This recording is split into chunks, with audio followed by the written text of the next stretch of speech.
Sinead, 2 days appointment, how you feeling? I'm feeling good, feeling ready for this, ready to be crowned, as you say. Has it been any different this week? Obviously, it's such a big story around this fight, yourself and Leah. Has it felt any different for you? Like it did at the start. You know, it was a bit odd, but look, it is the name of the game, is the fight game. Like we hugged that the first day when I seen her, I gave her a hug, and then after that now it's just been like cold, you know. I asked me earlier when the cage door closed on Friday, and just the two staring at each other, would you just have a little smile? She said no, but do you think you will? Have it? No, well, no. If she said no, that's it. And in terms of style, obviously you're such a good striker. Leah, judo background, but in her last win, she was quite good striking game. What are you expecting of her in terms of the style? Yeah, she's gonna try to take me down like the old day. It's nothing new. Like, to be honest, like, you know, that's what I do. That's what I think. And we just had Brian in before. You like him? It's your first time in Dublin in quite a while. How excited are you to get back inside there? Oh, amazing! Like I'm buzzing for it. Like, you know, it's been so long, and back then I don't think was in the right headspace. Like I didn't enjoy it as much, and now I'm just like, yeah, I'm ready for this. You know.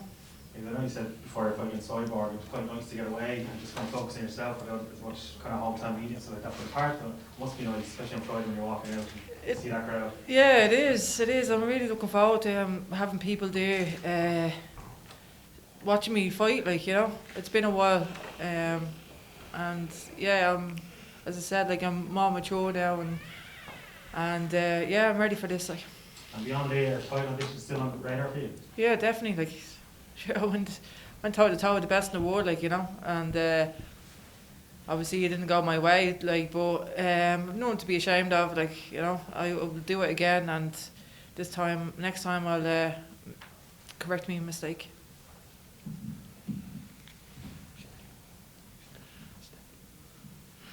Hi, Sinead.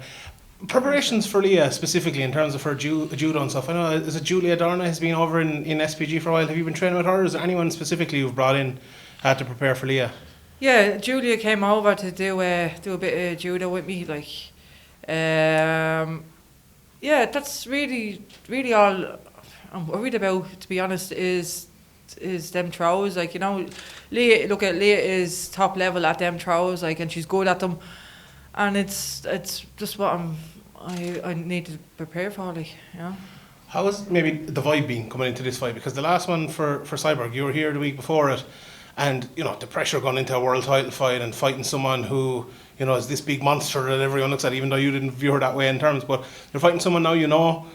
But still, it must be a little bit weird, is it? The fact that you do know her, it's not just, you know, fighter A versus fighter B anymore. It is someone that you have known for a while. Is it different, the vibe? It is different, like, you know, it has been different, like, but it has been different on my part, like, anyway, you know. As I said, I seen her on Monday. I seen her and I gave her a hug, like, you know, and I don't know if she was a bit hesitant about the hug, but I gave her a hug anyway. And yeah, look, all that aside now, and I'm just ready to fight. Like, you know, I want to get where I want to get, and she wants to get where she wants to get. Are you someone who normally needs a bit of animosity going into fights? Yeah, well, I do like it, but like the reporter said she won't be smiling, so there we have it. We all watched the Michael Jordan documentary last year, and he only needs like one thing to kind of turn him. That's it. I got it. But just last one for me on the fight itself. A lot of people are, you know, calling it a striker versus grappler, and as you pointed to me the other day, your ears like this for a reason, doing a lot of grappling and striking.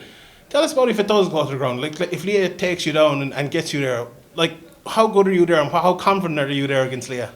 I'm good on the ground. Like, I just haven't been on the ground. I haven't been able to show the skills there because they haven't been able to get me down, because my wrestling is good. They can't get me down. Mm-hmm. So if I do go there, I think I'm well prepared, well able to put up with the skills that she has on the ground, like, you know. And submissions, I have submissions there as well. Like, I fight under John Kavanagh, like, I have to have something. Thanks, Sinead. Sinead, of course, the the Cyborg defeat was tough to take. Mentally, how long did it take for you to sort of be ready and back in the frame of mind of wanting to fight again? Straight away, sure. Like, I don't like. Look, I went with the best in the world. I set out a goal, and I achieved that goal to fight for a world title. I didn't win it this time around, but like I'm hoping to bring it home. I really am. Like, and I know I can do it. Like, so.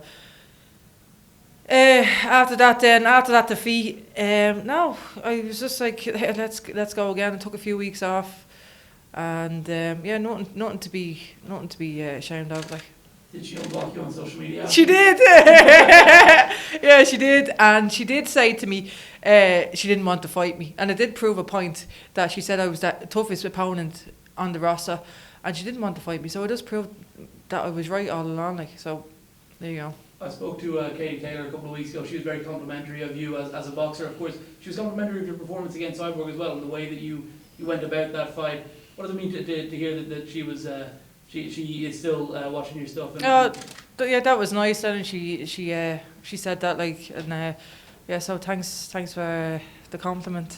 Do you think that she's going to beat Amanda Serrano in this fight on April 30th? Yeah, I think she's too quick. Like, I think Amanda was doing the right thing, asking for the 3-minute rounds, like. But obviously Katie knows that thing, so and the 2 minutes suit her. I think she's gonna win now. Given where women's boxing is now, do you still harbour some ambitions of going back there and trying that out at some point? Do you know what? I wouldn't mind doing a fight. I know it's not original, like, or anything like that, but yeah, I wouldn't mind doing a fight with 66 kilo fight, like, you know, that'd be awesome, like, you know, it'd be great. Why not? Any opponents, you think? Tasha Jones, she'd be a good opponent for me. Yeah, and yeah, I'd go with that. Thank you very much. All right. I would a couple on the Zoom here. Okay. Theodore, go ahead. Hi Sinead, you were the first Irish woman that was signed to Bellator, and now years later you're in the co-main event facing a fellow Irish woman in Dublin. Just give us your perspective on how the landscape has changed since you joined Bellator.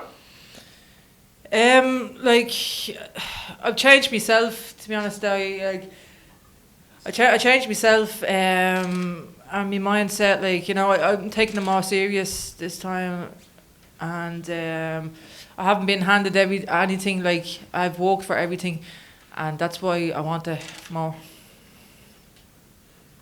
And what did you learn from facing a high-level fighter like Chris Cyborg in your last fight? My mindset. I learned that I can get in there with the best and give it to them, like, and that I fear no one. That's what I brought out with that. Thanks, Sinead. Mike, go ahead. Hi, Sinead. I asked Leah the same question earlier. I just want to get your answer on it. Obviously, you were just asked, you know, the difference between your career when you first started with Bellator. But what is this fight? Obviously, it's a huge fight for the sport, for the division, but also for women and Irish MMA women.